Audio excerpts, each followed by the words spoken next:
հնչած յուրաքանչյուր խոստում։ Ալբերտ Մարկոսյանի դեպքը եւս բացառություն չէր։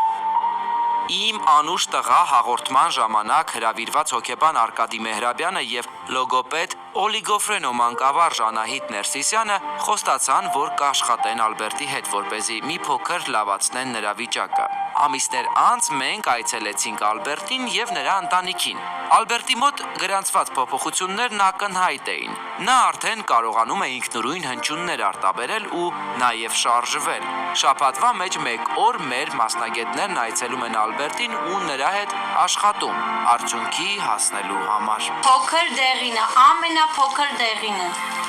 եւ ցուցամատով։ Ես գիտեմ, որ դու միջամատով աշխատում ես, ցուցամատով։ Տուր ինձ։ Շնորհակալություն։ Էլի լավ ես փչում ապրես, էլի։ Երկար։ Ինչպես որ խոստացա ես եթերում, հաղորդումից հետո մենք սկսեցինք Ալբերտի հետ աշխատանքը։ Երբ անցել էր հաղորդումից 15 օր, մենք Ալբերտի հետ սկսեցինք շնչառական վարժություններ կատարել։ Այս 3.5 ամիսների ընթացքում ունեցանք շատ փոքրիկ արդյունք, այնինչը որ հնարավոր էր լոգոպեդական, հոգեբանական աշխատանքների շնորհիվ։ Ալբերտը արդեն ունի խոսքային շնչառություն։ Հաշվի առնելով այն փաստը, որ Ալբերտը 5 տարի չի խոսել, նա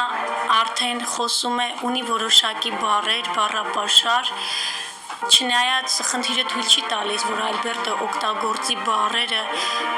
ճիշտ ժամանակին եւ տեղին, բայց նաեւ այդ աննշան փոքրիկ արդյունքով էլ մենք շատ ուրախանում ենք։ Այն, որ Ալբերտի մոտ գրանցված հաջողություններն ակնհայտ են, փաստում է նաև հոգեբանը, սակայն նրա ամբողջական ապաքինման համար անհրաժեշտ է բուժում արտերկրում։ Մեր գործընկերը շատ ճշգրիտ ներկայացրեց բոլոր առաջընթացներն ու ձեռքբերումները, ամեն դեպս չեմ կարող ասել հասցրել ենք մաքսիմումի թե մինիմումի, ուղղակի այսպեսի խնդիր կա, որ անհրաժեշտ է նաև իրատական միջամտություն, որը բնականաբար ավելի արդյունավետ կլինի եւ ավելի ակնհայտ կլինի։ Բնականաբար ձայներ, հնչյուններ, բառեր, ձեռք են բերվել, կլմանակտ եւ այլն եւ այլն։ Եվ բավականին հոգեբանորեն պատրաստ է արդեն Ալբերտը դիմակայելու բոլոր դժվարություններին, սակայն ելի եմ կրկնում, անհրաժեշտ է նաև մարդկանց աջակցությունը, որոնք հնարավորություն կտան Ալբերտին լիարժեք բուժում ստանալու, որը ցավոք սրտի Հայաստանում չկա։ Մի քիչ ծուլանում է ճիշտն ասած Ալբերտը, ինչ մեղքս թաքցնեմ, բայց Լորուզենա ինքը շատ լավ կարող է հնարավորության սահմաններում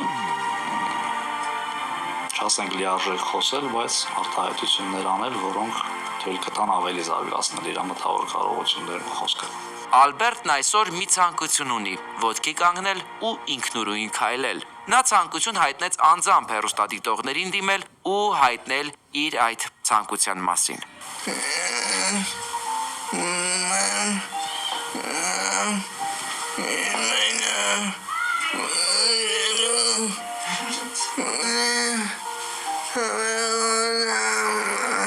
Տևական ժամանակ է